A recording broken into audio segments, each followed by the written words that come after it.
এবং জুলাই সনদের ভিত্তিতে যদি নির্বাচন না হয় তাহলে আগামীতে আমরা যে নির্বাচন দেখব সেটি অতীতের ব্যর্থ নির্বাচনগুলিরই পুনরাবৃত্তি করবে। সে কারণে আমরা খুব স্পষ্ট বলেছি যে জুলাই সনদকে আইনি ভিত্তি দিয়ে সেই জুলাই সনদের ভিত্তিতেই আগামী নির্বাচন করতে হবে। এই বিষয়ে একটি দুটি দল ছাড়া আর সকল রাজনৈতিক দল যারা জুলাই সংগ্রামে অংশগ্রহণ করেছিল আমরা সকলেই একমত। সুতরাং আমি অত্যন্ত দৃঢ়তার সাথে এই সরকারকে বলতে চাই যে দু একটি দলের বিরোধিতার কারণে জন আকাঙ্ক্ষার এবং বৃহৎ জনগোষ্ঠীর যে ইচ্ছা এবং প্রতিচ্ছার প্রতিফলন হয়েছে সেটিকে সরকার যেন বাস্তবায়ন করে। অন্যথায় একটা পরিকল্পিত এবং প্রহসনের নির্বাচনের দিকে যদি গভর্নমেন্ট যায় বা কোনো দল করতে চায় তাহলে সেটা জনগণ হতে দেবে না এবং দেশে নতুন করে সমস্যা তৈরি হবে।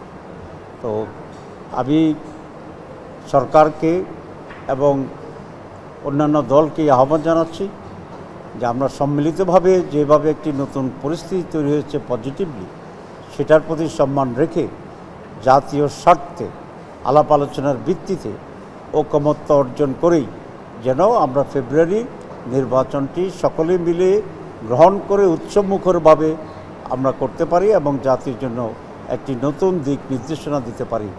সেই ভূমিকা নেওয়ার জন্যে আমি সরকারকে এবং বৃহৎ রাজনৈতিক শক্তি যেগুলো আছে তাদের ভিতরে আলাপ আলোচনার ভিত্তিতে একটা সুষ্ঠু পরিবেশ তৈরির জন্য আমি আহ্বান জানাচ্ছি।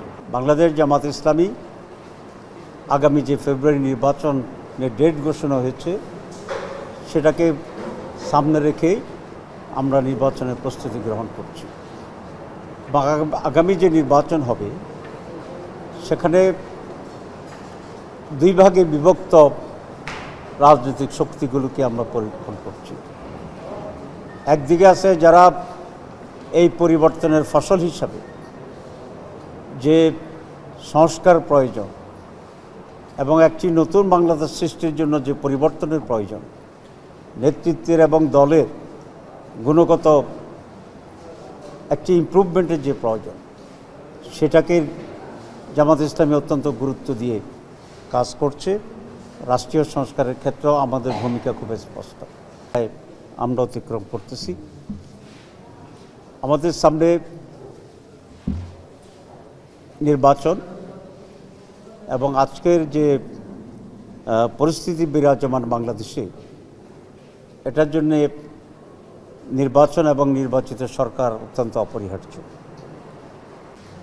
দীর্ঘদিন পরিশ্রম করে সরকারের নীতিমালার ভিত্তিতে সব দল মিলে আমরা একটা জুলাই সনদ তৈরি করেছি এই আকাঙ্ক্ষায়, এই লক্ষ্যে, এই উদ্দেশ্যে যে পরিবর্তিত যে সিদ্ধান্তগুলো আমরা নিয়েছি সেইটাকে সন্নিবেশিত করে যে জুলাই সনদ তৈরি হয়েছে, যেটাকে আমরা জুলাই চার্টারও বলছি, সেটির ভিত্তিতেই আগামী নির্বাচন হবে।